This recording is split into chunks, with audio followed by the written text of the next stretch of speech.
नमस्कार मित्रांनो, एक नवीन दिवस. आज आम्ही पोहोचणार होतो USA ला, म्हणजेच अमेरिकेला. त्याआधी शिपला धुवून मस्त चमकवून घेतलं. सगळं अरायवल चेक्स करून शिपला लोडिंगसाठी रेडी केलं. आता म्हटलं थोडा रेस्ट घेतो. तोवर समजलं की ऑन अरायवल बर्थिंग आहे, त्यामुळे राहिलेली कामं पण आवरायला सुरुवात केली. थोड्या वेळाने रेडिओवर पायलट येतोय असं ऐकलं आणि विंडोच्या बाहेर बघितलं तर यावेळी पायलट बोटीने नाही तर हेलिकॉप्टरमधून येत होता. कसा?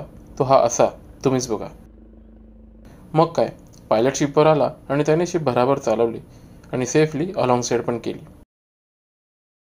पोर्ट ऑपरेशनची सगळी प्रोसिजर कंप्लीट झाल्यानंतर कार्गो लोडिंग ऑपरेशन चालू झालं. हा जो दिसतोय ना, तो आहे मॅनिफोल्ड, जिथून कार्गो लोड होतोय आणि हा कार्गो शिपपर्यंत या व्हाईट लाईनमधून पोचतोय. हे जे मोठे टँक दिसत आहेत ते आहेत कार्गो टँक. कुठले? शोअरचे कार्गो टँक. आणि यातून कार्गो शिपपर्यंत पोचवला जातोय आणि शिपवरती लोड होतोय. आता हे कार्गो ऑपरेशन पुढचे 20 ते 22 तास चालू राहणार आहे. त्यासाठीच कार्गो प्लॅन पुन्हा एकदा चेक केला आणि ड्युटी ऑफिसरना व्यवस्थित समजावला. त्यानंतर चीफ कुकने बनवलेली त्याच्या स्टाईलमधली पावभाजी खाऊन झोपायला गेलो. झोपायला कसलं, कार्गो ऑपरेशनमध्ये झोप काही लागत नाही. तरीही जागा राहून देखील काही फायदा नाही.